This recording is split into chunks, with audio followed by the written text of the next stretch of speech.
Thanks for clicking on this video. Be sure to subscribe and click the bell icon and turn on all notifications to keep up to date with the latest information and discussions. Uh-oh. Looks like Goku and Frieza are about to have an argy-bargy. In space? Hey guys, MasakoX here. Yes, it's been a while since I touched upon this one, but you know what? I didn't expect this story to get so complex, nor would it get so popular. That being said, it should have been obvious, since it involves Frieza. And Frieza does look pretty cool here, so fair enough. In any case, this What If is certainly one of the more ambitious stories, akin to my tale of Bardock forming a new colony after convincing Saiyans to join him that we touched upon last week.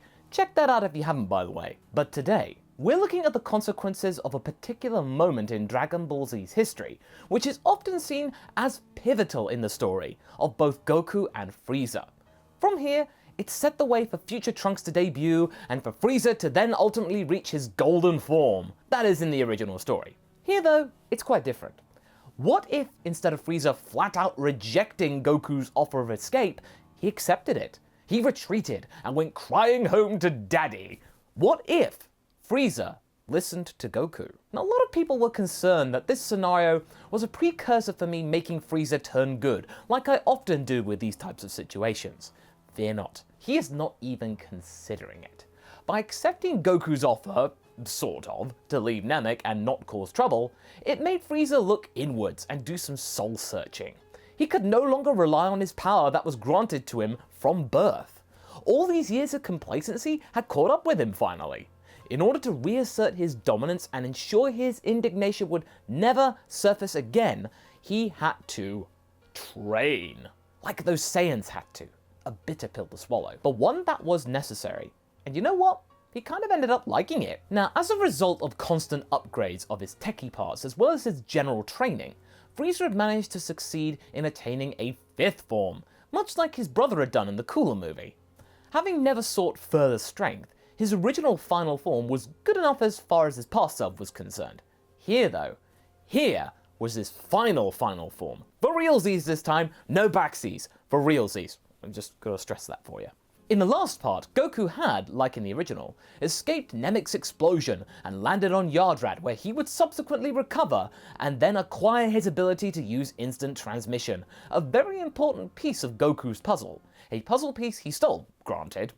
Frieza had set out to find Goku within the universe and finally stomp him out. His 100% power was close to beating Goku on Namek, but it wasn't close enough to seal the deal. Now though, he could do it. He just needed to find the monkey, if he was even still around as far as he was concerned. The quest has been pretty fruitless thus far. Despite Frieza's influence being mighty, none of his scouts have been able to locate the Super Saiyan. Indeed, Goku hadn't been using Super Saiyan all that time, nor did he really need to. Due to Goku staying on Yardrat though, and focusing on his base form training, he was effectively hiding without even knowing it. From Frieza's point of view though, things are looking quite bleak. Perhaps the monkey did succumb to the blast of Nemek's final gasp. Perhaps his whole training expedition was a road to nowhere, a pointless task fueled by anger and impatience. Frieza is losing hope that he will find Goku at all, and is beginning to curse his robotic form, that he's just a half form, incomplete. Having reverted to his final form for less power consumption as well as comfort, he retreats to his quarters for days and days to meditate and focus. King Cold is looking very concerned for his son's welfare. He isn't usually this melancholy. Frieza is known for being quite impulsive and irrational when things aren't going his way. What did that Saiyan do to him on Namek to make him so pensive and introspective? Frieza hadn't really gone into detail all that much, not even to his father. What did happen was that Frieza's entire ethos and manner of going about things had been flipped on its head, and what the tyrant was going through was effectively a rebirth. The old Frieza was gone. This new Frieza had become more mature, through necessity, but it was still fueled by rage and intent like his former self. He had just a more refined outer shell that was hardening by the day. After days of thought, Frieza psychs himself up. He cannot give up. If Goku won't come out to him, perhaps he just has to go out and find him himself, personally, get his hands dirty.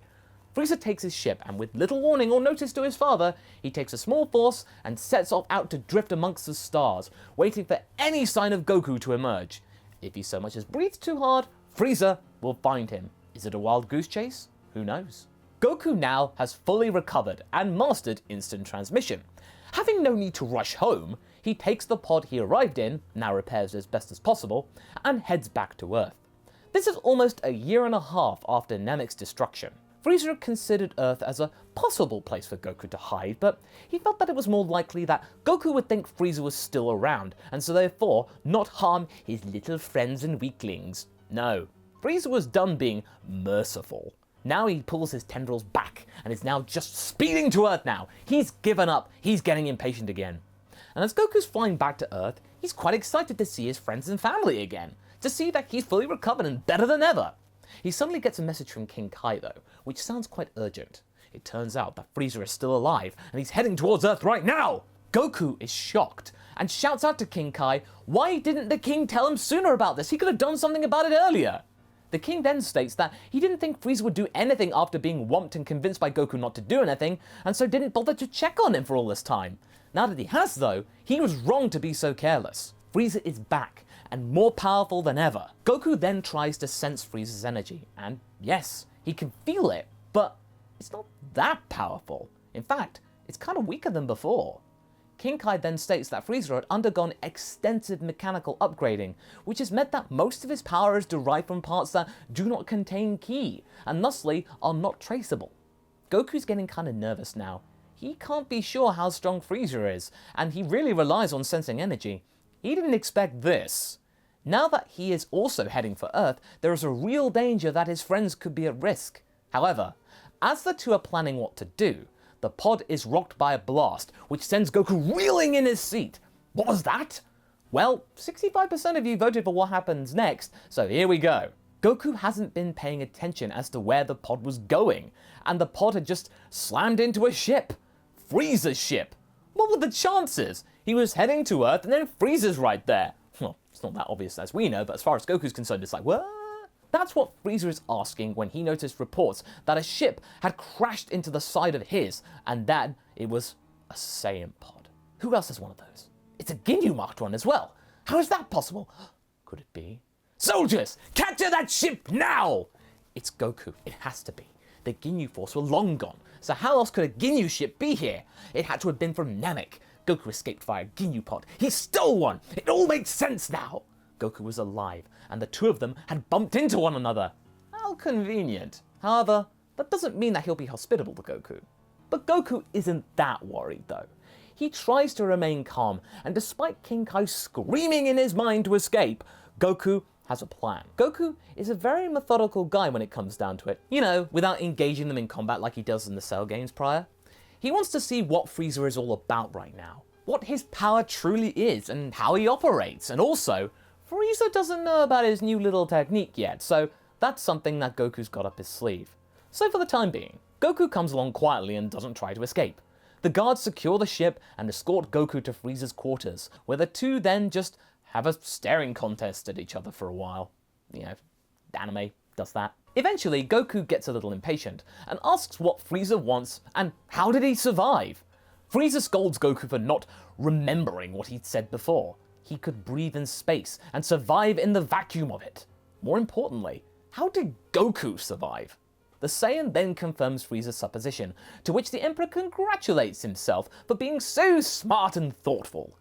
Goku then asks why Frieza isn't just going to try and destroy him here and now, but Frieza is keen to show that he will get to that in a moment. Seriously, these Saiyans and their sparring, can't an Emperor have a little chat with his little plaything before he does the deed? Whatever.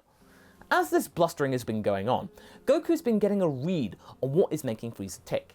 He can sense that Frieza has gotten stronger, and that there is more power behind what he sees in front of him right now. His lower half is all mechanical, which is good, as it means that he has a mechanical and realistic limit that can be broken. He's seen enough. Goku decides to wrap things up and say, "Well, Frieza, it's been nice catching up, but I really must be going." Going? You're not going anywhere, other than the afterlife, monkey. Want a little express ticket there? Oh no, I got an express ticket of my own. He puts two fingers on his forehead and looks for a strong power on Earth. Ah, Vegeta's there. Nice. Frieza is perplexed as to what Goku's doing, and is getting angry at this weird behavior. See you later, Frieza. Urgh. Frieza charges a beam, but before it lands, Goku disappears, and the energy beam hits the wall of his quarters. Ah! Not again! Almost at once, Goku lands on Earth, back at Capsule Corp right next to Vegeta, as he's busy being all brooding at a nearby balcony looking to the sky for Kakarot, who just so happens to be right there next to him now. What? What the? Goku hails Vegeta, who then turns on the spot in shock. Meanwhile, Gohan and pretty much all the Z-Fighters can now sense Goku on Earth and are stunned. They immediately head for Capsule Corp to see him. As they head on over, Vegeta and Goku are just staring at each other.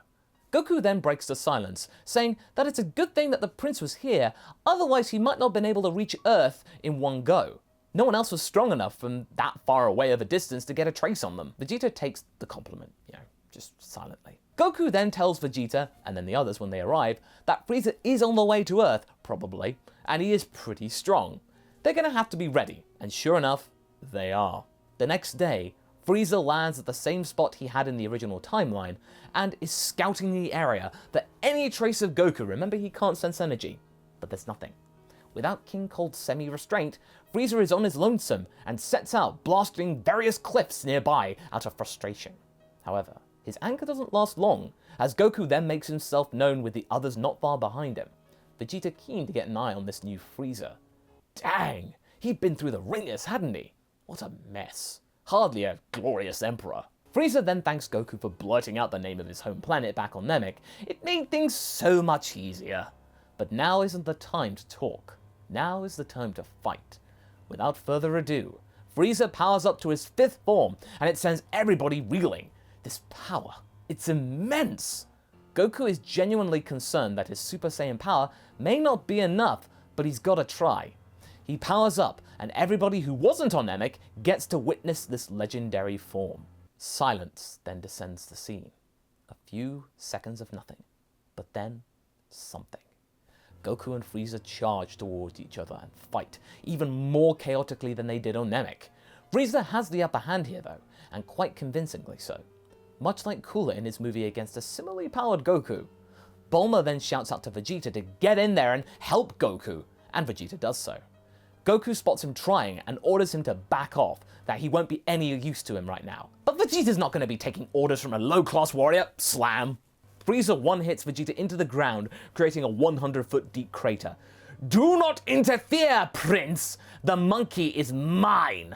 Vegeta is out cold, his pink shirt torn into pieces. No! Things are looking bad for Goku. He's on the ropes, and he has no time to use the Genki Dama.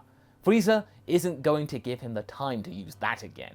But then, Frieza spots something embedded in his leg. He didn't feel it because he doesn't have pain receptors. It's a sword. Frieza then just thinks, what the?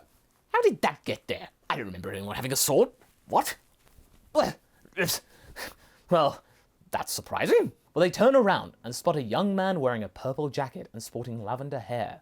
Trunks is on the scene, and this is where we're going to be leaving things for right now. So what do you guys think? How is Trunks going to change proceedings? Can he do anything about this new form? Leave a comment below and let's get this discussion going. Anyway, I hope you enjoyed this video, and I hope to see you for the next one. Catch you later!